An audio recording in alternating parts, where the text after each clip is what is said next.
What's up guys, Phoenix here. This video is going to be another building on budget video, and this time it is going to be on the Odd Eyes Magician deck yet again. Now, I've never quite done this before, where I go and take a topic that I've already done a building on budget video for, and readdress and reevaluate the deck in question. I've never really done that before, but there's a lot that's changed since the original video that I made was put out 7 or 8 months ago, and the main thing that inspired me to start doing this video was the fact that someone commented on that original video I made and said, what would you change with the limitation to Skull Crobat Joker and Wisdom Eye? Like, what would you change because of that? And that started getting me thinking, and I started playing around with the concept of, like, how good of an Odd Eyes Magician deck can I make that is as competitive as possible for as cheap as possible? And there's just multiple factors that started flying through my head of how this could be possible with, you know, the hits on the Forbidden Limited list to Joker and Wisdom Eye, the addition of new cards that we haven't had before in the form of Monkey Board, the Odd Eyes Performapal scales, and stuff like that. The added utility that Skyrus has in the game now that it didn't have back then, which ultimately opens you up to playing other cards as well, like Magical Abductors. The prices of cards coming down because of, you know, hits on the Forbidden Limited list, or reprints, or in most cases both. Just a bunch of different factors started coming through my head of, like, how I'm able to, like, bring the cost of this deck down and make it as competitive as possible, and then that ultimately led me into wanting to make this video. Now, I'm structuring this a little bit differently than my usual building on budget videos. Usually I take 3 copies of whatever the structure deck that just came out was, add a few, like, cheap cards from outside sources to try and make the deck a little bit better, and then there you go. Bada bing, bada boom. It's just done and it's there.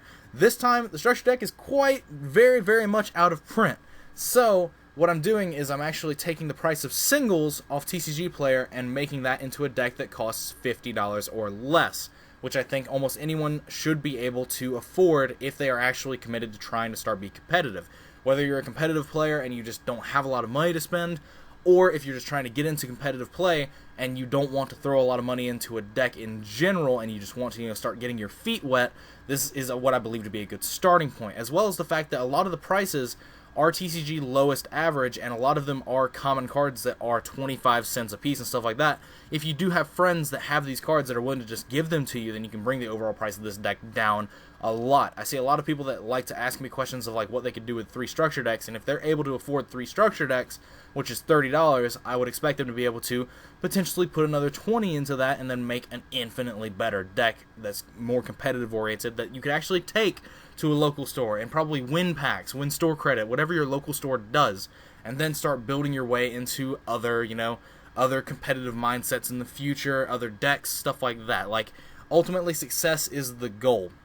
But, as I said, this entire deck is $50 or less. The final TCG Player price that I got for this deck, calculating out all the singles at their lowest prices that they were being sold for, was $49.30. I'm going to have a ticker at the top left of this video that gives you the price of the cards that I'm putting on screen at the moment, because I'm not going to say them, because I tried doing that in a previous video that I filmed, and it took way too long. It was like a 26-minute long video, trying to come in under that number, essentially. But another thing I have to address before I go into the deck profile is that you're going to see high rarity forms of these cards on the table. That's because they're the ones I had on my desk readily accessible. I didn't want to dig for 6 hours through my common box to find commons that I may or may not have for this deck, and if I didn't have them, I wasn't going to go out and buy them when I already had the high rarity forms of the cards sitting readily available on my desk. So the prices I give you, assume that's for the lowest rarity form of the card, or just like the easiest to access copy of that card. But the cards you'll see in the video are obviously going to be a little bit higher rarity. But anyway, that is enough rambling. Let us get into this deck that, like I said, I built it as competitively oriented as possible so that you could actually potentially take it to something like, you know, a small regional or something and possibly do well with it, because that is the ultimate goal of these videos, is to try to nurture people into, like, just taking that step to go towards, like, true competitive play, where they try to, you know, use the resources they have or acquire other resources to actually do the best they can. Winning is the goal. But anyway, 3 copies of Odd Eyes Pendulum Dragon, because it's essentially the boss monster of the deck. You have a lot of really cool things you can do with this now, especially, like, very impactful things, where if you're able to, you know, go first and scarm this card for Monkey Board gets Skull Crobat Joker, Skull Crobat Joker gets Wisdom Eye, and then if you have a Skyrus up, you're able to pop the Monkey Board and then you're able to do a Wisdom Eye play, and that ultimately equates to a +3, which is actually just really huge, and it's really, really crucial in your overall game plan, because Wisdom Eye being at multiples was really good because it allows you to rank up, it allowed you to rake in some easy pluses, multiple pluses really quickly, but you ultimately don't have that anymore, so you have to find it through outside sources. But anyway, for the Magicians, 2 copies of Dragon Pit, because it's like the best 8 scale in the game. Being MST is really cool, and it's actually really economical when you pair it up with, you know, this card. Of Dragon Magician, playing 3 of it because it is the main combo piece of what you want to be popping out of your scale off Wisdom Eye, and putting multiples of them into circulation, because the rank 6s that you play in this deck are very powerful, as well as the fact that this starts adding cards back from your extra deck to your hand means that you're almost guaranteed to always have like scale pieces. You're almost always guaranteed to have fodder for Dragon Pit, so back row isn't a problem, as well as when you Pendulum Summon it, you get, you know, to recur cards from the graveyard that you discarded off Dragon Pit or overlaid with, like your Odd Eyes Pendulum Dragons and stuff like that. Cards you discarded for Pendulum Call, Dragon Pit and stuff, it all just kind of starts coming back to you, which is very important. So that's why this is like really the main combo piece of what you're trying to always put in scale and in your Pendulum extra deck as like as much as possible. But 1 Dragon Pulse Magician. This is another low scale, and it's another level 4. If you have to grab a level 4 off of Pendulum Call to like make a rank 4 play, like Abyss Dweller or something, I didn't want the only level 4 to access be like Wisdom Eye, because you didn't want to ultimately just like waste the Wisdom Eye and then have to guarantee getting it back off of Dragon. And also, this is some cheap monster removal in the essence of like if you need to out a Vanity's Fiend, it's very easy to out it with this, stuff like that. But ultimately, its Pendulum scale is really not really the most worth thing. It does out problematic monsters, but ultimately that's just it, and that doesn't really come up as often as you'd like it to. But when it is, you know, an option that does come up, you are kind of happy that you do have it, generally and stuff like that. But like I said, it is mostly just because if you need to get a level 4 off Pendulum Call, you don't want to waste Wisdom Eye straight away, so stuff like that. But anyway, speaking of Wisdom Eye, I wish this card was at multiples, but I can understand why it's not. The card is very good. Every time you resolve it, it's +1. So like, you know, having multiples of this card is probably not healthy for keeping pendulums in check in the future. So that's easily justifiable why the card's at 1. And then 2 copies of Noble Dragon Magician. Now, a lot of people don't like this card. I really like this card. I feel like this card allows a lot of really cool combo plays that are very simple and very easy to achieve straight out of the get-go. This is one of the only cards that you can discard off Pendulum Call first turn, and in a vacuum state, just be able to recur it for free off of lowering your Odd Eyes on the board. It's one of the only cards that you're able to do that with.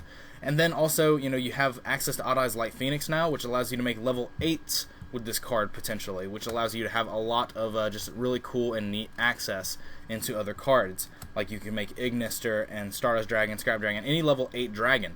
Like you can just make those with this card now and Light Phoenix, and the card won't go back into the deck, it'll go into your extra deck, which is actually really cool and really key.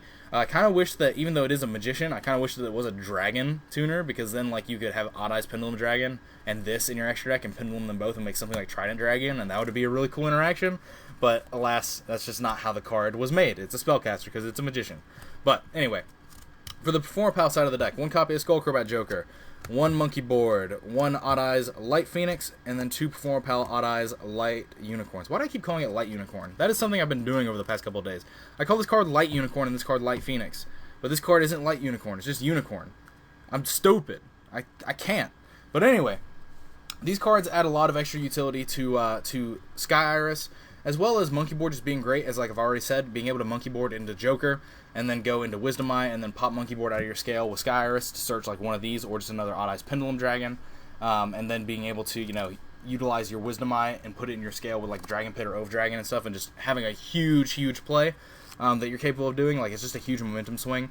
This card allows you a lot of neat little nifty effects, because it has a pendulum effect that a lot of people actually forget about, and that is if you have an Odd Eyes monster attacking, then you can target a Performapal monster you control once while this card is in the pendulum scale, and have the Odd Eyes monster gain the attack of the Performapal that's attacking. So what that allows you to do is, with Odd Eyes Pendulum Dragon, it allows you to attack with Odd Eyes, and if you have Skullcrobat Joker, Monkey Board, or Light Phoenix up, you're able to target them and give Odd Eyes the attack boost. So usually it's going to be with Joker or with Light Phoenix, and that turns Odd Eyes into a 4300 or 4500 beater, depending on if it was Joker or Light Phoenix.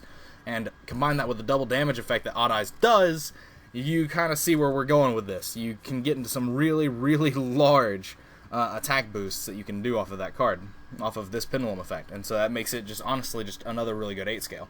But Triple Magical Abductor, this card is very good. There's a lot of utility, to use this card because of the fact that we have, Skyris and Terraformings in the deck. It allows you to, search a pendulum. It allows you to get combo pieces moving. It's another way to search Wisdom Eye, essentially.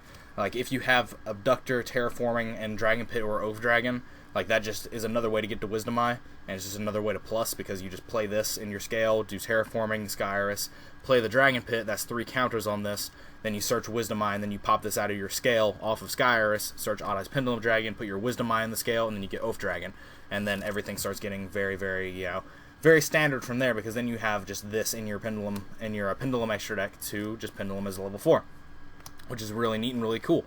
If you wanted to play Valors that you can get for cheap, then you could definitely do so. I just don't have Valor in this list because I personally don't like the card right now.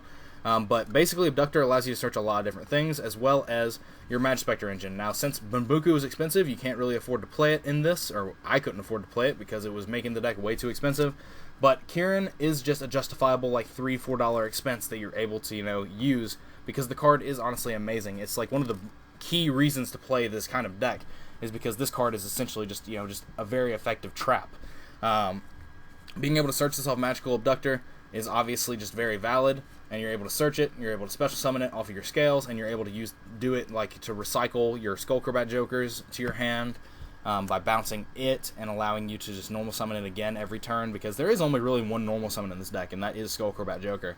And so if you're able to recycle it every turn, you're able to get Magicians, you're able to get more Performapals, you're able to get more Odd Eyes, like, you're just able to get a lot of cards and, like, steamroll advantage, and as well as, like, this card just is great against multiple matchups. It's great against Demise Cosmo, it's great against Burning Abyss for obvious reasons, it's good against some form of Monarchs, it's good against Domain Monarchs, definitely, because at the very end of the day, you can just Tribute Summon over one of your dudes and turn off Domain. So that's very key and critical as well, but honestly, this card is just very good. This card is just really good, and I could honestly never consider myself playing a Pendulum deck that wasn't playing this card, honestly, unless it's like just some super heavy-duty combo deck that comes out in the future, but who knows.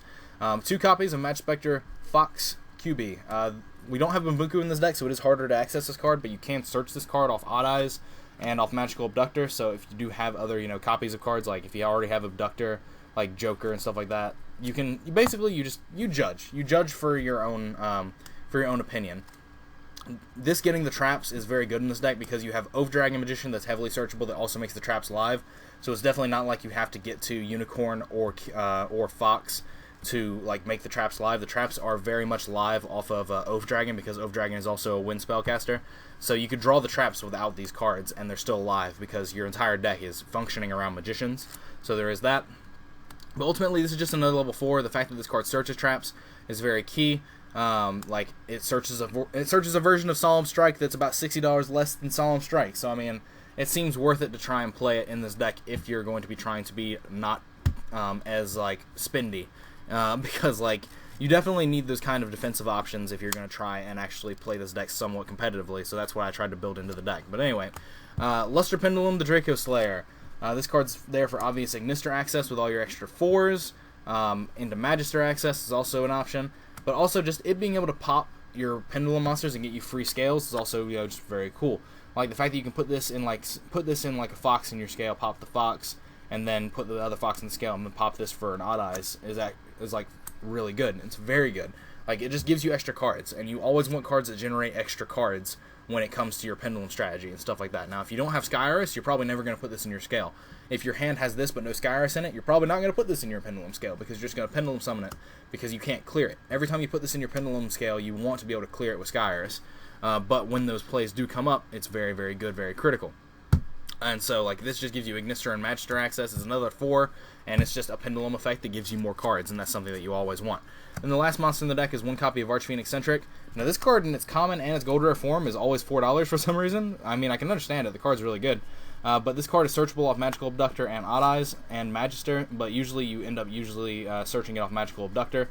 It's just like another card that allows you to just do a lot of clearing potential because this is essentially Dragon Pulse and Dragon Pit built into one card. Its scale is kind of wrong in the essence that it's a 7 scale. It would really be great if it went up to 8, but I mean, honestly, it's good enough as it is because you're almost always going to be clearing it out of the scale to clear a potential threat in the form of a spell or trap. And like that opens up a lot of really cool plays as well. Like if you have a Wisdom Eye and Dragon Pit play, and you have Abductor Terraforming, you're able to do the Abductor Terraforming play and pop the Abductor out of your Scale of Skyrus, play this, pop a spell or trap, and then play your Wisdom Eye and do your nonsense, and like still have Dragon Pit to pop another spell and trap, and it allows you to pop like 2 to 3 spells and traps in a turn off of like this and Dragon Pit, which is actually just really, really cool. It's actually something that comes up quite a lot if you actually just have a lot of combo pieces in your hand already with an Abductor hand. Just being able to search this card and utilize it to clear a card out of the way. It just helps you against back row heavy strategies. Like, just being able to clear back row before you Pendulum Summon is always really big. But anyway, that's like 27 monsters. For spells, 2 copies of Skyrus and 3 copies of Terraforming. These cards are obviously just really good because you have access into the Odd Eyes Performapal scales, you have access to Odd Eyes itself, and this also just makes, you know, Abductor just really good. It lets Abductor get you any combo piece in the deck. The reason there's 3 Terraforming and only 2 Skyrus is because you want to see Terraforming before you see Skyrus. You definitely want to see this card first. You would love to see this card as well, don't get me wrong, but opening Terraforming Abductor in a scale and opening Skyrus Abductor in a scale are completely different in terms of what it allows you to do, because it locks you into popping a card out of your scale before you get to use Magical Abductor's effect. Whereas with Terraforming, you're able to go Terraforming Skyrus and then play any scale that you want to put, and then you're able to search off of Abductor, and then you're able to still use Skyrus' effect to pop the Abductor out of your scale. It's a very much a different beast opening Terraforming rather than Skyrus, because it gives you the extra counter very quickly, and that allows you to sculpt your plays to a much better standard. But anyway, triple Pendulum Call, because this card is great. Being able to set up 1 card scales, being able to search the cards that you want, it's very good. So not really much to explain there. 2 copies of MST, just because some decks like PK Fire and like stuff like that are playing Anti-Spell in the main. Or excuse me, Burning of His Phantom Knights. I'm sorry, I went a little bit childish for a second there. PK Fire. Ugh. I can't believe that came so naturally to me as well.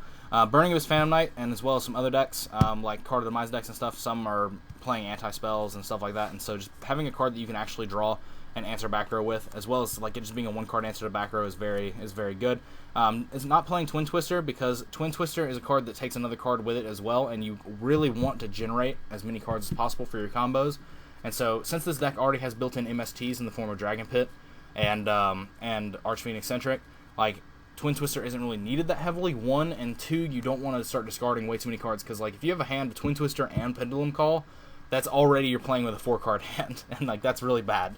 But anyway, for traps, 1 Vanity's Emptiness, and then 2 Match Spectre Tempest. Emptiness is just a win button. Like if you're able to flip this card, like you usually just win. If you have just like a huge board that you can just dedicate to. And then Match Spectre Tempest is obviously, just like I said earlier, it's like a Solemn Strike that costs infinitely less. And you're able to search it off Fox, which you're able to access through Abductor if you need it, stuff like that. Like, the entire deck kind of flows and functions together really well. But anyway, for the extra deck, Ignister, you can actually make this with Light Phoenix and Noble Dragon Magician, which is really cool, but on, you know, the standard way that you make it is typically Luster and a 4. But that is still a way to make it, and you do still have ways to make it other ways, like I said, with Noble Dragon and Light Phoenix. There's multiple ways to make this, and the card's really good. And it's like 50 cents for the gold rare, so might as well, right? 1 copy of Stardust Dragon, just because the card does protect your scales and seemed pretty good. It was just like the cheapest level 8 that I could find that was decent. I mean, you could probably play Scrap Dragon instead, but it seems fine to be Stardust. Stardust came up more than Scrap Dragon in my testing, because anytime I was going to make Scrap Dragon, I would just make this. So there is that. 1 Black Rose Dragon, like I said, you can Pendulum Call, protect your scales, and then Black Rose the board with Noble Dragon and Odd Eyes, and then, you know, you have your scales up for the next turn. You're able to actually do a lot of things. And then 1 Odd Eyes Meteor Burst Dragon. I never saw this card coming up at more than 1, so, like, it just seems fine to just play the 1. 2 copies of Absolute Dragon, though. This card did come up in multiples quite a lot, because no matter when you make the Meteor Burst, whether you make Meteor Burst first and then make Absolute, or if you make Absolute and then when it dies it gets out Meteor Burst, the Meteor Burst is always fueling another Absolute. Like, it doesn't matter when you make the Meteor Burst, it's always fueling another Absolute Dragon. And, like, that's actually just something that came up a lot. It was very key, and it came up quite a few times to have double Absolute, because this can revive all your Odd Eyes cards, usually Meteor Burst, but you can revive Pendulum Dragon as well. And so just being able to make this multiple times just was always something, because you're able to, like, put up Kieran and Absolute Dragon boards as well, and that's just huge, because really the only realistic way to get a Kieran off the board is to attack over it, and if you're able to protect it with an Absolute Dragon as well, which is essentially Utopia, that's just great. But anyway, for rank 6s, 1 copy of Utopia Beyond, 1 Norito the Moral Leader, and then 1 Photon Strike Bouncer. These cards just are all really good. Utopia Beyond is great because of the fact that like you can just lower all your opponent's stuff to 0, especially like in the Cosmo matchup, and it just seemed really good. Narita the Moral Leader is obvious because it functions as a Sheehan. And then Photon Strike Bouncer was actually something that I started playing because it just shines really well in like Cosmo matchups because they're already paying a lot of life themselves, and you give them an extra 1,000 burn damage, which actually came up a lot, as well as the fact that when they activate their Pilot's effect to banish to summon a bigger one out of the hand, that is an effect that activates on the field, even though the monster is not technically still there. You can use Bouncer's effect to negate that effect and burn them for 1,000, so that came up quite a lot. It forces them into some very interesting situations, and again, if you're able to put like Bouncer and Kieran up, then like that's big, that's huge. But for Forest, Dark Rebellion, Siege Dragon, just to like get over problematic threats. One Karn Gorgon, Anti-Luminescent Knight, just to be able to protect cards. Like you're able to just like protect things and redirect targets. Doesn't come up very often, but I just couldn't think of like a better rank 4 to put in here that would be utilizable, especially like considering that you can put up like Emptiness and Karn Gorgon, so that way MST is in and out and stuff like that. That seemed really cool. One Castel, the Skybuster Musketeer. One Magister Paladin, the Ascending Dracoslayer, and then 2 copies of Abyssum Dweller. Usually you just start throwing these out turn 1 if you're able to make a rank 4, and that's why there's 2 of them, because if you throw one out and your opponent attacks over it, you want to have access to the second one, because it actually does come up. But most of these cards are really cheap. Like Castel's like $2. This is 50 cents for the gold rare. It's hilarious, and these are like 50 cents as well. Like a lot of these cards are actually just really cheap. So it actually does come into play that you're able to actually just have a decent extra deck built. Like the most expensive card in this extra deck is like Utopia Beyond. Like that's ridiculous in my mind. Like you're actually able to build a full extra deck with this deck. So other than that, that is basically it for this video. I want to know what you guys think about this entire concept. This video did run into the 20-minute spectrum, which I guess I just have a lot to talk about. I don't know. But anyway, as I said, let me know what you guys think about this video and the building on budget videos I've done in general, whether you want to see more of them and stuff like that, in the comments down below. Let me know what you think about the whole $50 margin. If $50 is what you would consider a fine margin to go off of, or if you think it's too low, or if we could go a little bit higher, or if you think it's too high. I personally don't think it's too high, because like I've already said, if you're able to spend $30 on starter decks, I expect you to probably be able to throw another $20 into that pool and make an infinitely better deck. But that's just my own opinion. I could be 100% wrong on that in terms of how people are thinking. But let me know what you guys think about that $50 margin and the building on budget videos in general in the comments down below. Let me know what you guys think about this deck in general. Stuff like that, just the general-ish things and nonsense. Other than that, if you want to support me, clicking ads on my videos and disabling ad block and review my videos is the best way to support me. It helps me out a ton. Cannot express how much it would help. If you have an ad block enabled, please take a few seconds out of your day, disable the ad block, refresh the video, click an ad or 2, and then put the ad block back on when you're done. Takes seconds out of your day, takes no money out of your pocket, helps me out more than I can ever express, and you'd have my eternal, undying gratitude, because it helps me out so very much. I cannot stress that enough. It makes it totally worth it to keep dedicating time to researching and doing these videos and editing and trying to make them as good as I can make them. But other than that, that's going to be it for this video. Like I've already said multiple times, let me know what you guys think in the comments down below, down in the whatchamajig. But other than that, as always, guys, take care.